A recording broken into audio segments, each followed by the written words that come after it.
ॾिसो टंडे आदम शहरी ताज जे chairman comrade Mohammad Khan Panwar ॿुधायो, पर उन में आऊं ॿ चारि शयूं ऐड कंदो हलां त टंडो आदम म्यूनसिपैलिटी 1985 खां वठी मुख़्तलिफ़ महागनि जे आधार ते जेके शहर जी नीलामी शुरू कई ऐं उन खां पोइ इहो सिलसिलो मुख़्तलिफ़ चेयरमैन नाज़िम जेके थींदा आया आहिनि उन्हनि जे दौर खां वठी हले पियो। मुख़्तलिफ़ नाका चौक चौराहा पार्क वग़ैरह जेके हुया उहे जेके हिननि महागनि जे सूरत में उन्हनि लीज़ करे ॾिना। हाणे हीअ मौजूदा चेयरमैन बि जेको सो उन्हनि जे रवायतनि खे बरक़रार रखंदे टंडे आदम जूं अरबे रुपयनि जूं प्रॉपर्टियूं जेके ख़ैराती माण्हुनि हुननि जे शहर जी ख़ूबसूरती ऐं जानवरनि जे फलाह बहबूद ऐं इंसाननि जी तरक़ी ऐं ख़ुशहाली जे लाइ जेके इहे शयूं उन्हनि खे ॾिनियूं हैंडओवर कयूं ख़ैराती इदारनि तहत उहे जेके हिननि पंहिंजी जागीर सम्झी ऐं उन्हनि खे लुटण ऐं फुरण शुरू कयो आहे। गुज़िरियल जेको चेयरमैन हुयो हिन दौर अॻे दौर में उन खे टंडो आदम शहरी इतिहाद 12 नुकाती एजेंडा पेश कई त भई जाम तमाची रेस्ट हाउस पार्क लाइब्रेरी नाका गर्ल्स नाका फायर ब्रिगेड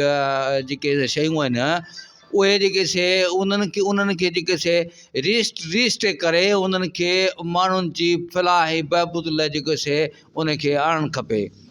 औरतुनि जो मुसाफ़िर खानो बि उन असांजी 12 नुकाती एजेंडा में हुयो, पर पोइ उन्हनि जेको सो उन खे बजाए जेको सो उन्हनि खे माण्हुनि जी सहूलियत लाइ ठाहिण जे उन्हनि जेके उन्हनि ते वाक ऐं टाक शुरू कया त कमीशन ऐं करप्शन में जेको उन्हनि खे सहारो मिली सघे। पोइ असां जदोजहद कई टंडो आदम शहरी इतिहाद जे प्लेटफॉर्म तां उन टंडो आदम शहरी इतिहाद में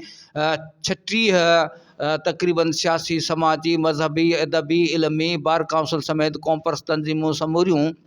शहर जो असां गॾिजी उन लाइ जेका असां मुसलसल ऐं लाभाइती जदोजहद कई ऐं उन में असां पंहिंजे मक़सदनि में 12 नुक़्तनि में जेके कामयाबु वियासीं।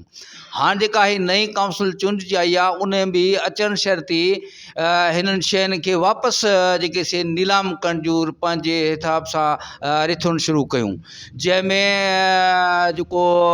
नादरा ऑफिस वटि सलमा बेगम जेका सा लेडीज़ हॉस्पिटल, मर्दनि जी अस्पताल,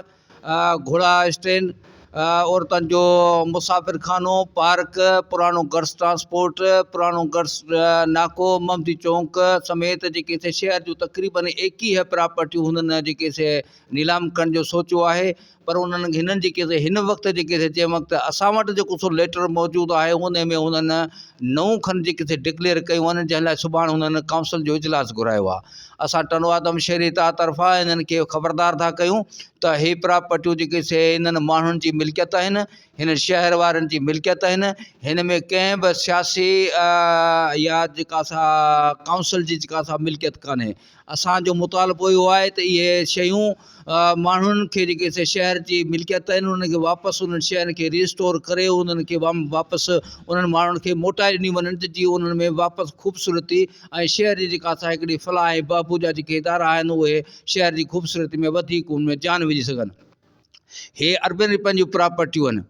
हे ख़ैराती इदारा माण्हुनि डोनेट करे हिन म्यूनसिपालिटी खे ॾिना हुआ जेके हिननि पंहिंजूं जागीरूं सम्झियूं आहिनि। सो असांजो टंडो आदम शहरी इतिहाद तरफ़ां इहो सिंपल मुतालबो आहे त इहे जेके प्रॉपर्टियूं जेके हिननि डिक्लेयर कयूं आहिनि नीलाम करण जूं, सुभाणे इजलास में जेके हिननि फ़ैसिलो वठंदा। असां टंडो आदम शहरी इतिहाद सभिनी सियासी मज़हबी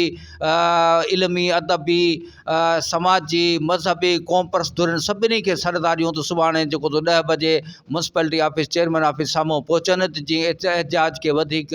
रुख ऐं ताक़तवर जेको बख़्शे सघे। असां रुॻो सियासी जदोजहद न कंदासूं, असां रुॻो अमली जदोजहद न कंदासूं, पर असां हिन जे पुठियां क़ानूनी जदोजहद बि कंदासूं। ऐं पोइ इन में जेको सो असां कोशिशि इहा कंदासीं त असां क़ानूनी वेड़ बि जेका असां उन्हनि सां विढ़ी सघूं त जीअं शहर